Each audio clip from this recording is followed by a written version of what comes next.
I could not have hoped at my age and this time in my career for a greater late summer moment than that. And I would never have had that door open to me, had I not put the latex on and chased teenage girls down an alley. This is actor Robert Englund. In his words told to Fangoria's Tony Timpone. This is his Screamography.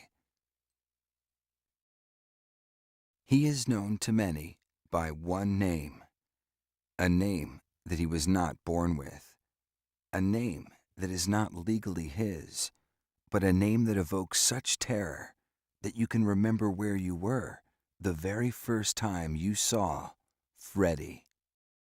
And I walked in, and you guys know I love to talk. Greased my hair back in the bathroom in the interview area. Walked in and sat, and Wes told me the backstory. Well, it was great. I mean, Wes telling me the backstory about he and his brother and this bum on the street and looking out the window and the plot of Nightmare on Elm Street. He's telling me all this stuff.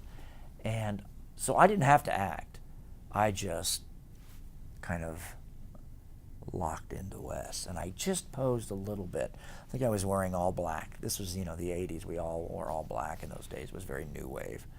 And I just kind of, and I have a very high forehead when my hair is slicked back and my hair's thin, and so I look, you could imagine me bald. Wes could see how the makeup would work on my face. I have the shoulders of a 6-foot man, and I'm only 5'10", so Wes probably, I'm thinking Wes or David Miller knew that you could put makeup on me and it would still look in ratio okay. Because if anything, my head's a little too small for my body. And by putting makeup on me, I'm just about right. So I really take makeup well. All these factors, I think, might have gone into the decision. I don't know. Or it could have been the casting director that just said, you better use him. He's really the hot young kid. I don't know. But I got home and I had the part of my answering machine. And the rest is sort of history. Freddy Krueger is the ultimate horror movie icon. Director Wes Craven named the character after a schoolyard bully. His terrifying appearance was molded after a disfigured hobo who frightened Craven as a child. With this background, Englund transformed himself seamlessly into this movie monster, a dark and evil stranger that has haunted us for more than 20 years. The makeup puts you in a bad mood.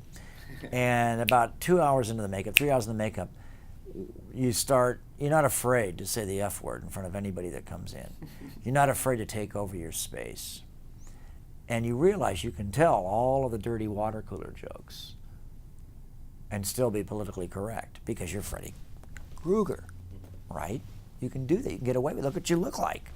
So I can do any joke I want about Heather Langenkamp and being a Russian major biatch from Stanford, or Amanda Wyss, or I can grab the rock and roll makeup hairdresser girl and Gooser. I can do all those things, and I did them as Freddy, not as Robert Englund.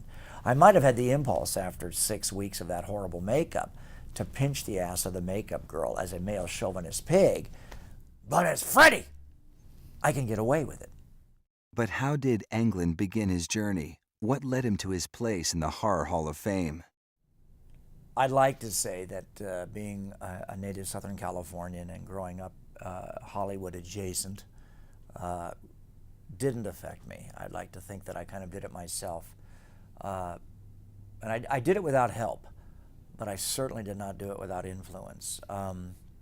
As a child, my cousins in the hills of Glendale, Pasadena, near the Rose Bowl,